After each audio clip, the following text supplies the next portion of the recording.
Today we're going to be reading a poem titled, Where Do I Find Poetry? And as we read this poem, I want you to be thinking about what words do the author use that really signal our senses, what things smell like, taste like, feel like, or sound like. So as we go through this poem, search for some of those key words. I open my eyes and what do I see? Poetry spinning all around me, and small ants trailing over the ground, bulldozing dry earth and into cave and mound, and 100 grains of ocean sand that I cradle in the palm of my hand, in a lullaby of April rain, tapping softly on my window pane, in trees dancing on a windy day, when sky is wrinkled and elephant gray. Poetry, poetry can be found in and out and all around. But take a look inside your heart. That's where a poem truly likes to start. So as we think about words the author uses to create some imagery, we want to think about words that are using to describe. So a big key is to look for any adjectives. So if we think about adjectives are words that describe nouns. Which words here are describing a noun? Well, first off, I see one when it says, in small ants trailing over the ground. What word is really describing or might be describing a noun or a thing? Maybe what it might look like or feel like. What I'm noticing here is where it says, in small ants. That part lets me know what the ants look like. So that appeals to my sense of sight. When I look forward, in small ants trailing over the ground, bulldozing dry earth into cave and mound. That kind of makes me think here, another sensory detail word is the dry earth. If you think about what word is describing the noun, well, our noun is the earth, and the word that describes it is dry.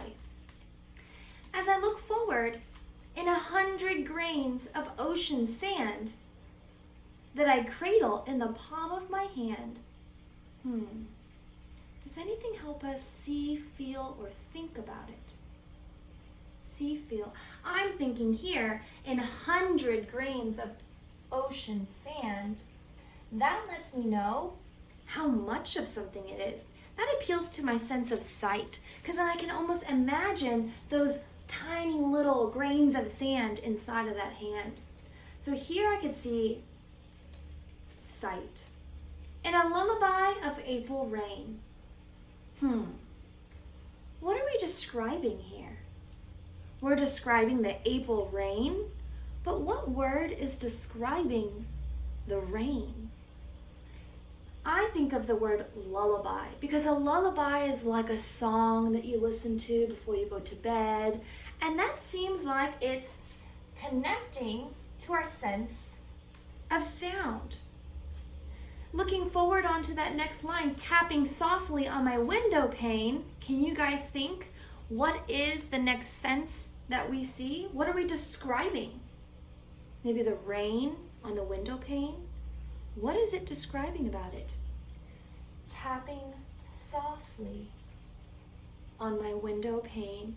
So here I can see tapping is going to be kind of what it might sound like, or even possibly what it would feel like. And then softly, that definitely would go with how it feels.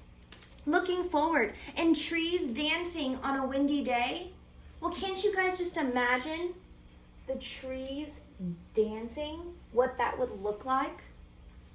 Or looking forward, when sky is wrinkled and elephant gray. Can't you guys imagine what that sky looks like? Maybe those wrinkles that it might have, those lines, or that elephant gray. You can imagine the color of the gray in it. So today, readers, what I'd like for you to do is to look in a published poem in your poetry booklet. Find some examples of some sensory details, words that are describing what things sound like, taste like, feel like. I'm missing one, but think about how you can find those in your own poetry booklet. And don't forget to add a text box to explain your thinking. You know, you guys are able to hear my thinking now, but for me to be able to know what you're thinking, make sure that you include your thinking on your text box.